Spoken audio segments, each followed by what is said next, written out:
नमस्कार विद्यार्थी मित्रांनो, आज आपण इयत्ता 10वी आपला विषय आहे गणित भाग 2 प्रकरण क्रमांक 3 वर्तुळ ह्या वर्तुळ प्रकरणाचा आपण आज अभ्यास करणार आहोत.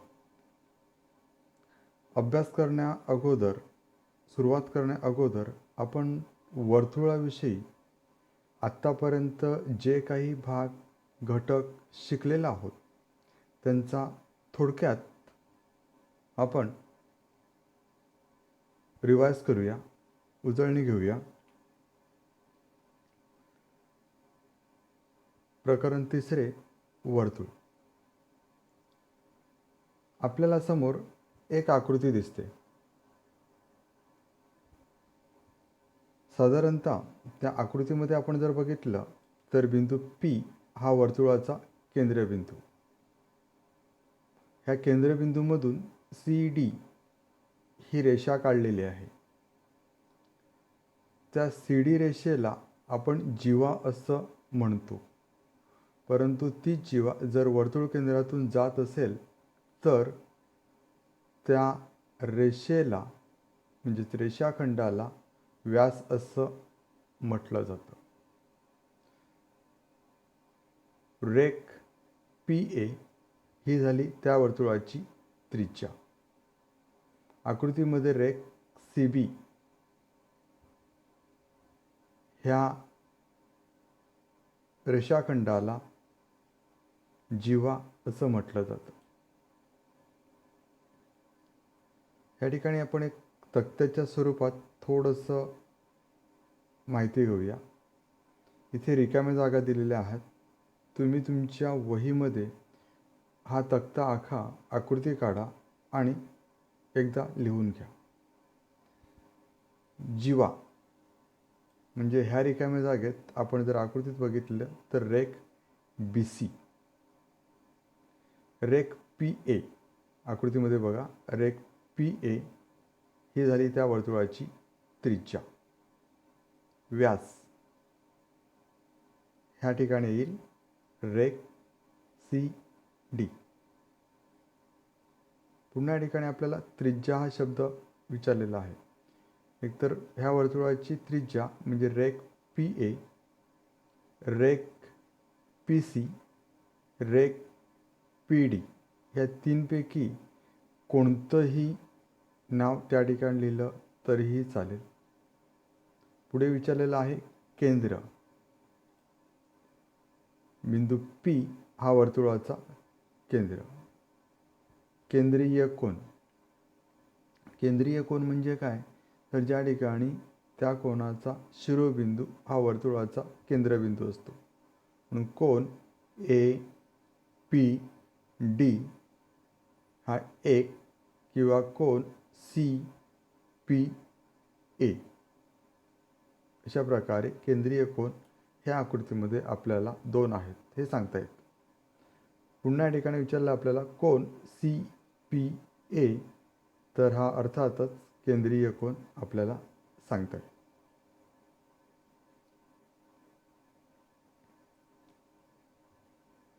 समोर आपल्याला एक आकृती दिलेली आहे. एकरूप वर्तुळे. एकरूप वर्तुळे जसं आपण एकरूप रेषाखंड, एकरूप त्रिकोण, त्याचप्रमाणे एकरूप वर्तुळे म्हणजे ज्या 2 वर्तुळांची त्रिज्या समान असते, समान लांबीची, त्या वर्तुळांना एकरूप वर्तुळे असं म्हटलं जातं. म्हणजे पहिल्या वर्तुळाची त्रिज्या 5 सेंटीमीटर असेल तर दुसऱ्या वर्तुळाची त्रिज्यासुद्धा 5 सेंटीमीटर असेल. किंवा कोणतीही त्रिज्या असेल, फक्त एवढंच की दोन्ही वर्तुळांची त्रिज्या समान लांबीची असेल. त्यांना एकरूप वर्तुळे असं म्हटलं जातं.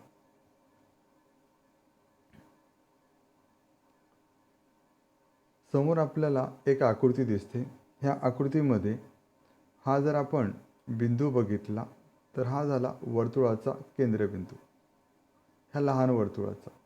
तसंच ह्या मोठ्या वर्तुळाचा म्हणजे एकच केंद्रबिंदू असेल आणि ते केंद्रबिंदू मानून जर आपण अशा प्रकारे वर्तुळं काढली तर त्यांना समकेंद्री वर्तुळे असं म्हटलं जातं.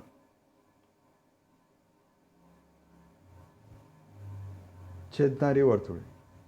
आता छेदणारी वर्तुळे म्हणजे काय, तर जेव्हा दोन किंवा दोनापेक्षा जास्त वर्तुळं परस्परांना दोन बिंदूत छेदतात. आकृतीमध्ये बघा, हे पहिलं वर्तुळ आणि हे झालं आपलं दुसरं वर्तुळ. दोन्ही वर्तुळं जर अशा प्रकारे दोन भिन्न बिंदूत छेदत असतील तर त्या वर्तुळांना छेदणारी वर्तुळं असं म्हटलं जातं. शक्यतो ज्या वेळेला दोन वर्तुळं छेदतात तेव्हा ते दोन भिन्न बिंदूत परस्परांना छेदतात.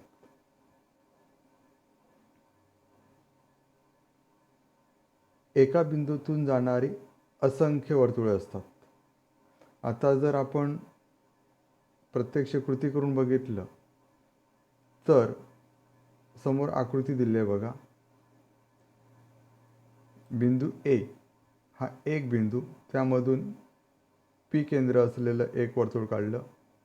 बिंदू ए मधून जाणारं आर केंद्र असलेलं वर्तुळ काढलं. ए बिंदूमधून जाणारं म्हणजेच केंद्रबिंदू क्यू असणारं वर्तुळ काढलं. तर ही तिन्ही वर्तुळं ए बिंदूतून जातात. अशा प्रकारे ए बिंदूतून जाणारी वेगवेगळ्या त्रिज्यांची वर्तुळं काढलीत तर अशा प्रकारे आपल्याला असंख्य वर्तुळं काढता येऊ शकतात. दोन भिन्न बिंदूतून जाणारी असंख्य वर्तुळं असतात. आता हे सुद्धा आपण आकृतीच्या सहाय्याने बघूया. वास्तविक हे भाग आपल्याला झालेले आहेत. आपण ह्या ठिकाणी त्यांची उजळणी घेतोय. बघा आकृतीमध्ये बिंदू ए आणि बी हे दोन भिन्न बिंदू आहेत.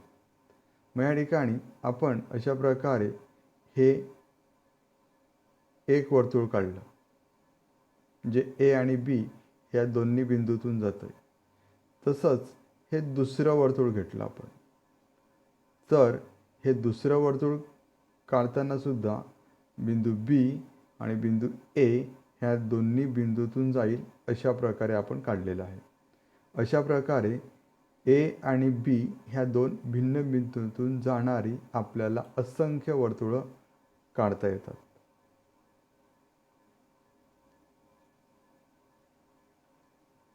तीन नैकरेषीय बिंदूतून जाणारे एक आणि एकच वर्तुळ असते. आता या ठिकाणी तीन नैकरेषीय बिंदू. मग या ठिकाणी आपण बिंदू ए, बी, सी ही तीन नैकरेषीय बिंदू घेतले आणि ह्या तीन नैकरेषीय बिंदूतून जाणारं आपल्याला एक आणि एकच वर्तुळ काढता येतं. हे भाग आपले अगोदर झालेले आहेत, फक्त आपण त्यांची उजळणी घेतोय, रिव्हिजन करतोय. तीन एकरेषीय बिंदूतून जाणारे एकही वर्तुळ नसतं. वरचं विधान बघा, तीन एकरेषीय बिंदू सांगितलेले आहेत आणि ह्या ठिकाणी आपलं विधान आहे तीन एकरेषीय बिंदूतून जाणारे एकही वर्तुळ नसते. मग ह्या ठिकाणी आपण ए, बी, सी हे तीन एकरेषीय बिंदू घेतले. तर आपण जर वर्तुळ काढण्याचा प्रयत्न केला तर ह्या तिन्ही बिंदूतून जाईल अशा प्रकारचं वर्तुळ आपल्याला काढता येणं शक्य नाही.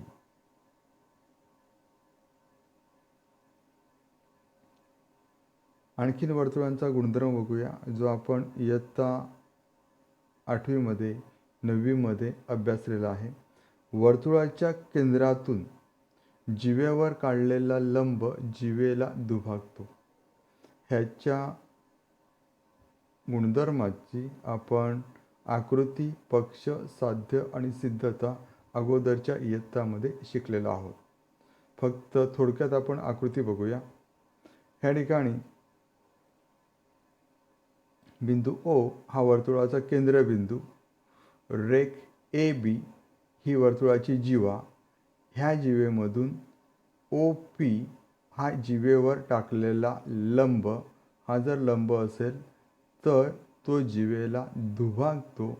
ह्याचाच अर्थ ए पीचं अंतर आणि पी बीचं अंतर हे समान असतं. आणखीन एक गुणधर्म बघूया. वर्तुळाचा केंद्र व जीवेचा मध्य यांना जोडणारा रेषाखंड जीवेस लंब असतो. हा सुद्धा गुणधर्म अगोदरच्या इयत्तेमध्ये आपण अभ्यासलेला आहे. ह्याची सुद्धा सिद्धता आपण घेतलेली आहे. ह्या ठिकाणी फक्त आपण हा गुणधर्म बघणार आहोत आकृतीच्या स्वरूपात. वर्तुळाचा केंद्र ओ आणि जीवा ए बी ह्या जीवेचा पी हा मध्यबिंदू यांना जोडणारा रेषाखंड, हा रेषाखंड जीवेस लंब असतो. म्हणजे या ठिकाणी ओ पी लंब रेख ए बी किंवा ओ पी ए ह्या कोणाचं माप 90, तसेच कोण ओ पी बी ह्या कोणाचं मापसुद्धा 90 अंश असते. हे आपल्याला दाखवता येतं. आपण अगोदरच्या इयत्तेमध्ये हे अभ्यासलेलं आहे. वृत्तछेदिका आणि स्पर्शिका आपण आकृत्या बघूया. ह्या ठिकाणी समोरची आकृती दिसते ज्यामध्ये बिंदू ए केंद्र असलेलं वर्तुळ आहे आणि त्यासोबत एक रेषा आहे. आता जर आपण बघितलं तर हे वर्तुळ आणि ही रेषा ह्यांच्यामध्ये कोणत्याही प्रकारचा संबंध नाही. ठीक आहे. आपण दुसरी एक आकृती बघूया. ह्या आकृतीमध्ये बिंदू बी हा केंद्र असलेलं हे वर्तुळ आणि रेषा एम ही बिंदू पी मध्ये फक्त त्या वर्तुळाला एक आणि एकाच बिंदूत स्पर्श करते. आणखीन एक आकृती बघा. बिंदू सी हा केंद्रबिंदू असलेले हे झालं वर्तुळ आणि रेषा एन ही वर्तुळाला बिंदू क्यू आणि बिंदू आर मध्ये छेदते. म्हणजे या ठिकाणी आपण आता 3 आकृत्या बघितल्या. त्यामध्ये पहिल्या आकृतीमध्ये वर्तुळ आणि रेषा ह्यांच्यामध्ये कोणताही संबंध नाही. दुसरी आकृती बघितली ज्यामध्ये वर्तुळ आणि रेषा ह्या परस्परांना एका बिंदूत स्पर्श करतात. आणि तिसऱ्या आकृतीमध्ये रेषा आणि वर्तुळ हे परस्परांना 2 भिन्न बिंदूत छेदतात.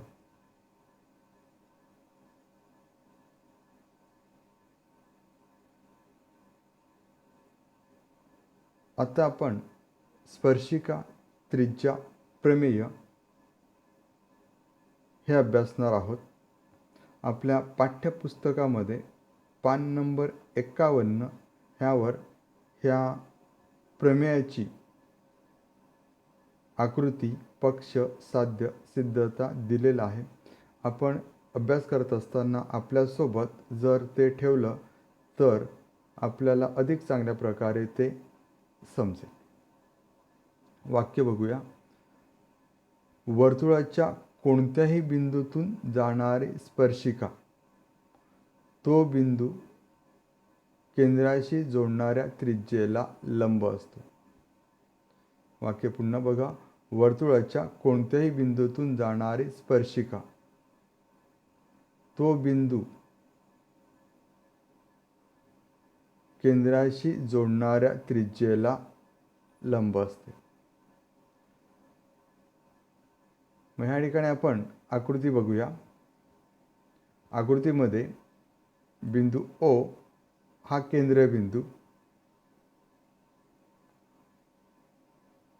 ओ ए ही त्रिज्या घेऊन हे आपण वर्तुळ काढलं आणि ह्या ए बिंदूतून जाणारी ही रेषा एल काढली. आपण पक्ष लिहूया. केंद्र ओ असलेल्या वर्तुळाला रेषा एल ही बिंदू ए मध्ये स्पर्श करते.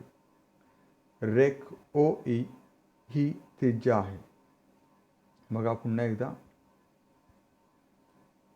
केंद्र ओ असलेल्या वर्तुळाला, हा केंद्रबिंदू ओ हे झालं वर्तुळ. ह्या वर्तुळाला रेषा एल ही बिंदू ए मध्ये स्पर्श करते. रेख ओ ए ही त्रिज्या आहे.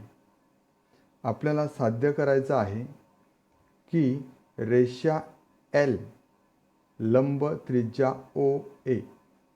आपल्याला सिद्ध करायचं आहे की रेषा एल ही त्रिज्या ओ एला लंब आहे. म्हणजेच ओ ए ह्या ठिकाणी कोणताही बिंदू असेल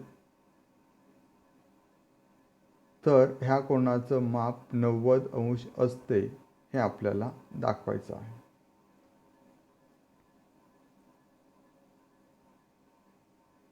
सिद्धता घेताना समजा रेषा एल ही रेख ओ एला लंब नाही. आपल्याला जे सिद्ध करायचं आहे, लंब आहे, पण आपण सिद्धता घेताना रेषा एल ही रेख ओ एला लंब नाही. समजा बिंदू ए मधून, समजा ह्या बिंदू ओ मधून रेषा एल वर ओ बी, ह्या ठिकाणी बी बिंदू नाही आहे, आपण ए बिंदू घेतो हे लक्षात ठेवा. ओ बी हा लंब टाकला म्हणजे बिंदू ए व्यतिरिक्त तो बिंदू आहे. साहजिकच बिंदू बी हा बिंदू ए पेक्षा भिन्न आहे. म्हणजे ह्या ठिकाणी आपण जी आकृती काढलेली त्यापेक्षा बिंदू बी हा वेगळा असेल. जर वेगळा असेल तर ह्या ठिकाणी दुसरी एक आकृती बघा की आपण वर्तुळ काढलेलं नाही आहे. बिंदू ओ हा केंद्रबिंदू वरच्याच आकृतीप्रमाणे, ए हा रेषा एल वर असणारा बिंदू, मग ह्या ठिकाणी सुद्धा ओ बिंदू आहे तोच केंद्रबिंदू. ओ ए ही त्रिज्या, बिंदू ए हा रेषा एल वर आहे. आपण काय केलं आहे की बिंदू बी मधून एल वर ओ बी हा लंब टाकला. ओ बी हा लंब टाकतोय आपण. ए आणि बी हे भिन्न बिंदू झाले. रेषा एल वर बिंदू सी असा घेतला की A dash B dash C. आता आपण ह्या रेषा एल वर बिंदू सी असा घ्यायचा आहे की ए बी सी, म्हणजे बिंदू बी हा सी आणि ए किंवा ए आणि सी च्या दरम्यान कुठेही असेल. आणि बी ए बरोबर बी सी. त्याचप्रमाणे दुसरी एक अट ठेवायची आहे की बी ए हे अंतर आणि बी सी हे अंतर समान असलं पाहिजे.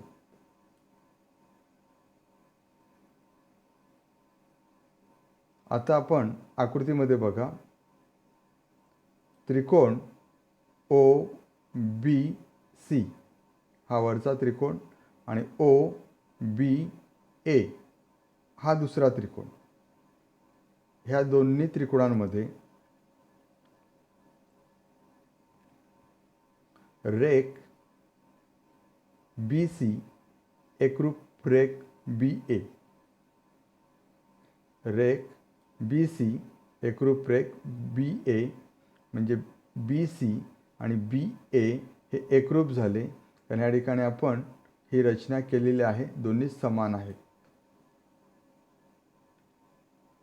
कोन ओ बी सी आकृतीमध्ये बघा, कोन ओ बी सी आणि कोन ओ बी ए हे प्रत्येकी 90 अंशाचे आहेत, प्रत्येकी काटकोन.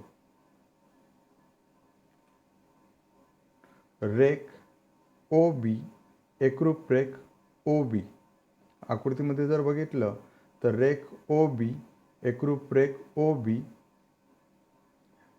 हा सामायिक घटक आहे, म्हणून त्रिकोण ओ बी सी एकरूप त्रिकोण ओ बी ए बा को बा कसोटीनुसार. आपल्याला एकरूपतेच्या कसोटी आपण शिकलेलो आहोत, त्यानुसार ह्या ठिकाणी आपण एकरूपतेची कसोटी वापरलेली आहे. आता ह्या ठिकाणी पहिल्या प्रकरणात आपण शक्यतो समरूपतेचं चिन्ह वापरलं होतं, ह्या ठिकाणी आपण एकरूपतेचं चिन्ह वापरतोय. हा फरक विद्यार्थ्यांनी लक्षात घ्यायचा आहे.